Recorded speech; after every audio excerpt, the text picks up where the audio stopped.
Subscribe now and press the bell icon. Never miss an update. Hello students, I am Ravindra Dahiya, I am from Shiva counsellor. और students, आज इस video में आपके साथ discuss करूंगा वो टॉपिक जो कि शायद आपको पता है कि इंग्लिश ग्रामर के अंदर सबसे इम्पोर्टेंट कंसेप्ट है, जिसका नाम है टेंसेस। और टेंसेस हमें अक्सर पढ़ाए जाते हैं, स्कूल्स में हम लोग पढ़ते हैं, बाद में कॉम्पिटिटिव एग्जाम्स की तैयारी करते हुए भी पढ़ते हैं। लेकिन अक्सर ऐसा देखा गया है कि 90% केसेस में लास्ट तक भी हमें टेंसेस का जो कंसेप्ट है वो पूरी तरह से क्लियर नहीं हो पाता, उसकी वो बारीकियां हमें क्लियर नहीं हो पाती कि कहाँ पर क्या चीज़ और किस तरीके से टेंसेस के अंदर होती है। तो इस वीडियो में मैं आपको बताऊंगा कि टेंसेस क्या होते हैं, कितने टाइप्स होते हैं, और अगर आपको ट्रांसलेशन मेथड से अगर टेंसेस करने हैं तो ट्रांसलेशन में किन बातों का आपको ध्यान रखना है, कैसे आप सेंटेंस की फॉर्मेशन करेंगे ट्रांसलेशन मेथड के अंदर। और उसके बाद जो आने वाली वीडियोस होंगी जहां पर हम अलग अलग टेंसेस को डिस्कस करेंगे, उन वीडियो में आपको बताऊंगा मैं कि कॉम्पिटिटिव एग्जाम्स में कैसे क्वेश्चंस आते हैं, बोर्ड एग्जाम्स में कैसे क्वेश्चन आते हैं, चाहे वो 10th क्लास है, कोई दूसरी क्लास है। तो ये सारी चीज़ें आपको मिलेंगी यहाँ पर आने वाली 3 से 4 वीडियोज़ के अंदर। ये पूरा का पूरा कंसेप्ट जो है हम क्लियर करेंगे। उससे पहले आप चैनल को सब्सक्राइब कर लें, क्योंकि ये टॉपिक भरपूर अच्छी तरीके से आपको समझ में आने वाला है अगर आप हमें फॉलो करते हैं तो चलिए स्टार्ट करते हैं आज का टॉपिक कि टेंसेस क्या होते हैं। सबसे पहले समझ लीजिए कि टेंसेस की डेफिनेशन क्या है या इनका यूज़ क्या है, क्योंकि यूज़ का नहीं पता होगा तो फिर टेंसेस हमें समझ में भी नहीं आएंगे। तो टेंसेस क्या करते हैं? Tenses demonstrate the time of an action in a sentence. तो स्टूडेंट, सबसे पहले समझने की चीज़ ये है कि टेंसेस का जो काम होता है वो डेमोन्स्ट्रेट यानी कि शो करती है, बताते हैं हमें। क्या बताते हैं? एक्शन का टाइम बताते हैं। कोई एक्शन कब हुआ वो हम बताते हैं। कब से मेरा मतलब यहाँ पर 2 बजे, 3 बजे, 4 बजे इस सेंस में नहीं है। टेंस की यहाँ पर बात हो रही है, उसका टेंस बताते हैं। कल हुआ था कि आज हुआ या कल होगा, इस सेंस में, ठीक है। और एक्शन का मतलब यहाँ पर है वर्ब। एक्शन का मतलब यहाँ पर है वर्ब। स्टूडेंट, सबसे मेन समझने की बात यह है, टेंसेस सिर्फ उसी स्टूडेंट्स को आते हैं जिसको वर्ब का कंसेप्ट क्लियर हो जाता है। वर्ब को आपको समझना होगा।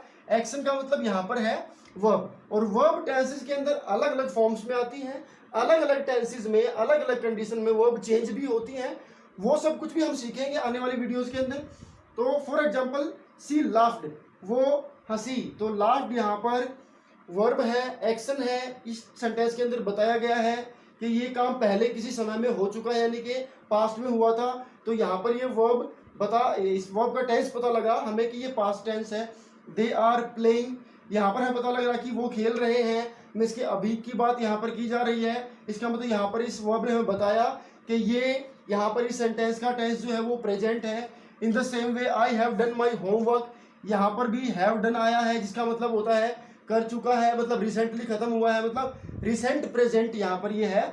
इसको परफेक्ट भी कहते हैं। ऐसे आगे बढ़ते हैं। Tenses are categorize into 3 types. Tenses को 3 कैटेगरीज के अंदर हम लोग डिवाइड करके रखते हैं। पहली है प्रेजेंट, दूसरी है पास्ट और तीसरी है फ्यूचर। तो ये मेन 3 हमारे पास टेंसेस होते हैं। हम ये भी कह सकते हैं कि हमारे पास 3 तरह के टेंसेस हैं। एक प्रेजेंट हुआ, दूसरा पास्ट और तीसरा है फ्यूचर। उसके बाद हर टेंस का, स्टूडेंट्स इस बात को समझ लीजिए, हर टेंस की अपनी 4 ब्रांचेज होती हैं। 4 तरीके से एक टेंस को इलेबोरेट करते हैं। 4 तरीके की अलग अलग टाइमिंग्स एक टेंस जो है वो बताता है। और वो 4 चीजें क्या हैं? सबसे पहला फॉर्मेट होता है सिंपल या इनडेफिनेट फॉर्म। सिंपल टेंस कह लीजिए या इनडेफिनेट टेंस कह लीजिए।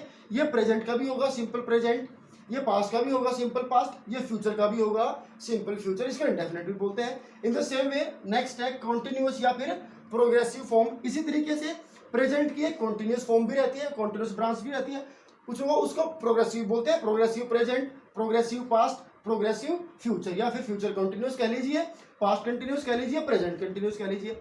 उसके बाद आता है परफेक्ट फॉर्म। ये भी तीनों ही टेंसेस कैरी करते हैं।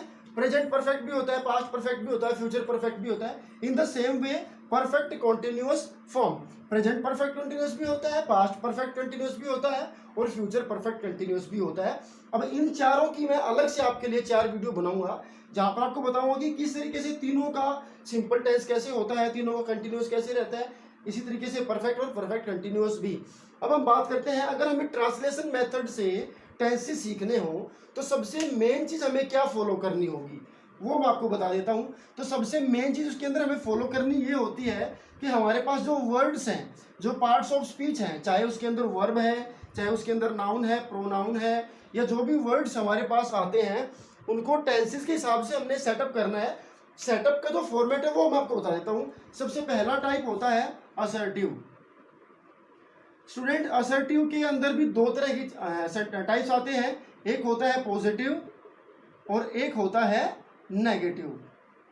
तो सबसे पहले इसका फॉर्मेट समझ लीजिए क्या होता है। तो हर टेंस के अंदर आपको ये फॉर्मेट फॉलो करना होगा। जैसे कि असर्टिव की अगर पॉजिटिव की बात की जाए तो सब्जेक्ट सबसे पहले आता है, उसके बाद यहाँ पर आती है हेल्पिंग वर्ब, उसके बाद आती है वर्ब या आप इसको मेन वर्ब भी कह सकते हैं, उसके बाद आता है ऑब्जेक्ट, उसके बाद रिमेनिंग सेंटेंस अगर कोई चीज़ बचती है सेंटेंस के अंदर तो। In the same way negative अगर बात की जाए तो सब्जेक्ट एज इट इज़ रहेगा नेगेटिव में भी, हेल्पिंग वर्ब भी आएगी नेगेटिव में, लेकिन नेगेटिव बनाने के लिए नोट हम यहाँ पर हेल्पिंग वर्ब के साथ ऐड कर देंगे। उसके बाद हमारी वर्ब या मेन वर्ब आप कह सकते हैं, फिर ऑब्जेक्ट, और उसके बाद जो भी सेंटेंस का पार्ट बचता है रिमेनिंग सेंटेंस वो आ जाएगा। उसके बाद बात करते हैं हम लोग इंटरोगेटिव की। इंटरोगेटिव के अंदर क्या होगा, आपको कुछ नहीं करना, अपनी हेल्पिंग वर्ब को सब्जेक्ट से पहले प्लेस कर देना है। मीन्स की स्ट्रक्चर क्या बन जाएगा, हेल्पिंग वर्ब प्लस सब्जेक्ट, उसके बाद आ जाएगी हमारी वर्ब, उसके बाद आ जाएगा ऑब्जेक्ट, उसके बाद रिमेनिंग सेंटेंस, और लास्ट में हम लोग ऐड कर देंगे साइन ऑफ इंटरोगेशन। उसके बाद आता है इंटरोगेटिव नेगेटिव। कोई कोई सेंटेंस ऐसा होता है जहाँ पर इंटरोगेशन भी होता है और उसके अंदर नेगेटिव भी होता है। वहाँ पर क्या करेंगे, सबसे पहले हेल्पिंग वर्ब को यूज़ करेंगे, देन सब्जेक्ट, देन नॉट, और उसके बाद हमारी वर्ब, उसके बाद हमारा ऑब्जेक्ट, उसके बाद रिमेनिंग सेंटेंस, और उसके बाद sign of interrogation. WH family से भी कुछ सेंटेंस बनते हैं, उसमें क्या करेंगे वो भी सीख लीजिए। WH से अगर सेंटेंस बनाना है तो सबसे पहले WH वर्ड आएगा, कोई भी वर्ड है जो हम यूज़ कर रहे हैं सेंटेंस के अंदर, उसके बाद आपकी हेल्पिंग वर्ब आएगी, उसके बाद आपका सब्जेक्ट आएगा, उसके बाद आपकी वर्ब आएगी, देन आपका ऑब्जेक्ट आएगा, रिमेनिंग सेंटेंस आएगा, और लास्ट में साइन ऑफ इंटरोगेशन। मीन्स कि ये जो फॉर्मेट है ये आपको ट्रांसलेशन में काफ़ी हेल्प करेगा। फॉर एग्जाम्पल एक सेंटेंस में यहाँ पर आपको बताता हूँ, मैं खेलता हूँ। सपोज कीजिए मैंने इस सेंटेंस को ट्रांसलेट करना है, तो सबसे पहले मैं देखूंगा कि सेंटेंस का फॉर्मेट क्या है। मैंने देखा ये तो असर्टिव सेंटेंस है, उसकी पॉजिटिव टर्म है, क्योंकि यहाँ पर नेगेटिव भी नहीं आया है, इंटरोगेटिव में क्वेश्चन पूछते हैं वो भी नहीं आया, तो मैं खेलता हूँ को मैं जब ट्रांसलेट करूँगा तो सबसे पहले सब्जेक्ट मीन्स के इसमें कौन खेलता है, तो वहाँ पर आपको पता लगा आई खेलने वाला है। उसके बाद खेलता हूँ यानी कि जो टेंस है इस टेंस में हेल्पिंग वर्ब नहीं आती है, तो अगर हेल्पिंग वर्ब आपकी नहीं यूज है तो आप आगे स्किप कीजिए उस स्टेप को, आप वर्ब पे जाइए। खेलने की इंग्लिश होती है प्ले, तो इस सेंटेंस की इंग्लिश बन जाएगी आई प्ले। ऑब्जेक्ट यहाँ पर नहीं है तो कोई ज़रूरत नहीं है, रिमेनिंग सेंटेंस नहीं है तो कोई ज़रूरत नहीं है। अगर मैं कहता कि मैं क्रिकेट खेलता हूँ तो सबसे पहले सब्जेक्ट आता, उसके बाद आपकी वर्ब आती क्योंकि हेल्पिंग वर्ब नहीं है, उसके बाद आपका क्रिकेट आता, तो ये सेंटेंस आपका इस तरीके से पूरा हो जाता। तो अभी हम जो अगली 4 वीडियोस में आपके लिए बनाऊंगा उसको आपको बड़े ध्यान से समझना है, उसके अंदर आप पूरे के पूरे टेंस के कंसेप्ट को क्लियर करेंगे। ये बेसिक्स था, यहाँ पर मैंने आपको बताया कि सेंटेंस फॉर्मेट क्या रहता है, कितने टाइप्स होती हैं, कितनी उनकी ब्रांचेज रहती हैं।